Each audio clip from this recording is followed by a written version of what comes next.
Hey everyone, welcome to a quick save video. I'm Mitch and joining me is Calum. Greetings. We're here to talk about Ori and the Will of the Wisps, talk and play it, because I'm playing it, and yeah, so this is it.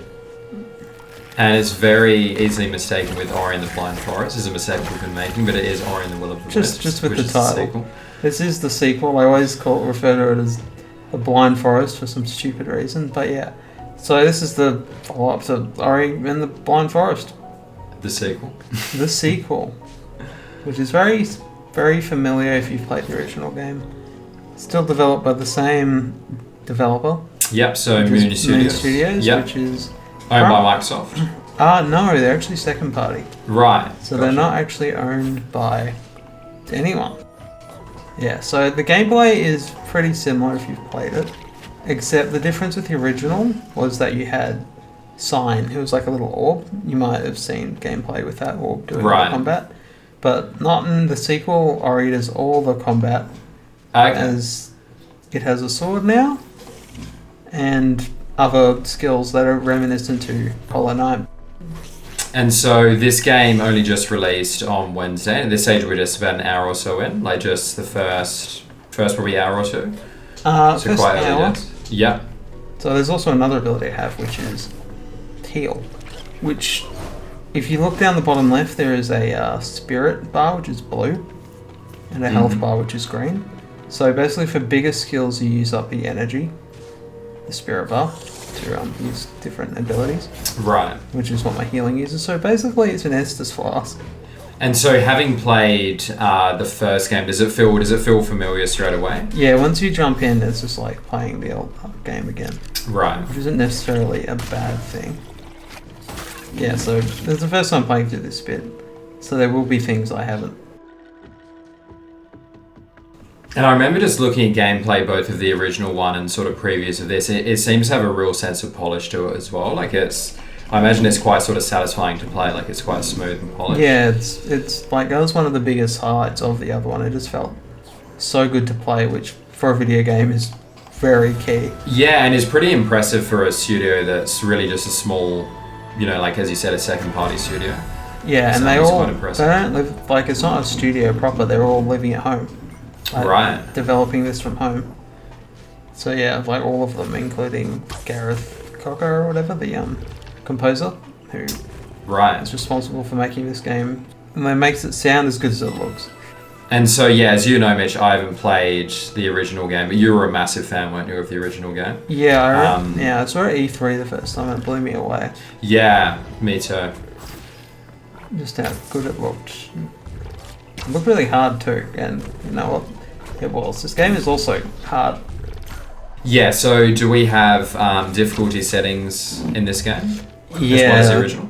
Not the original. The updated version, I think, brought in difficulties. Right. The original Ori and the Blind Forest had no difficulties, and that was sort of, to many people, felt inaccessible. So this game has easy, normal, and hard, which normal is not easy either.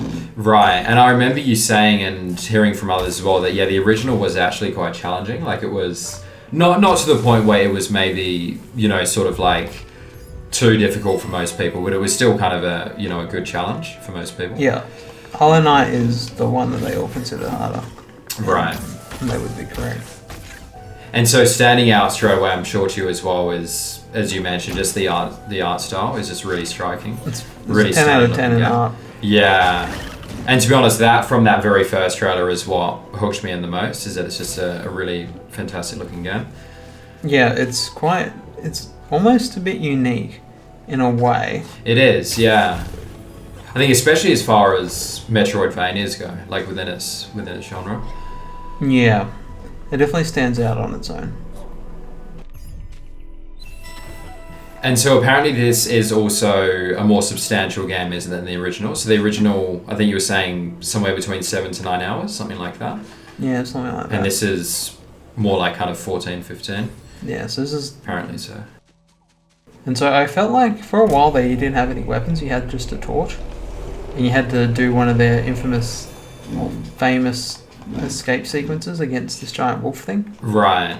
It actually took me quite a few attempts to actually beat. And so in the original game, it was not a huge amount of boss fights, but like you just said, like a lot of escape sequences, right? Where it kind of uses those like water mechanics and things like that to create kind of so challenge. in a way it builds up on like what you've learned over an area. Okay. So they give you new abilities and stuff, and like this is where you have to kind of show off what you've learned, or you can keep dying repetitively and not get anywhere. So. And I just love even the visual effects of that weapon. You know what I mean? It's just very it's very striking. And I like that you can see all the glow around you as you hold it. Yeah. Look at this, AOA Infinite. I think it's kind of an underrated thing in terms of like art style in this game, is just having that amount of color as well. Like it just kind of that brightness and stuff just adds a nice liveliness to games instead of everything being sort of washed out and grey. And so do we have, I imagine, as well, some sort of upgrade system as well, where you can upgrade either skills or kind of... You don't really. Right. So I'll go into that now. Yeah, so this is basically where you get your skill. So you see there was a tree in the original, but they've replaced it with... This is basically out of Hollow Knight. You got these little upgrades, which all... In that they had a negative effect, these do not. Right. So it looks like as you upgrade them, they get better things. So like, this one's next level will increase my damage, take an end dealt by 25% rather than 15%. Or this will make me take 20% less damage. Right. So there's stuff like that. Yes, they sort of incrementally get better. Yeah, and like, so this one's a good one, but it increases your damage taken. So a bit of risk and reward, bit of... And so this weapon, for example, here, like it has uses in combat, but then also in terms of like traversal, like giving yourself access to higher up places. Yeah, most abilities have like two parts to it. Yeah. So everything has a nice feel and momentum to it. Yeah. Which is something that needs to be said about this. There hasn't been too much like big moments with the soundtrack, but the soundtrack is still very good.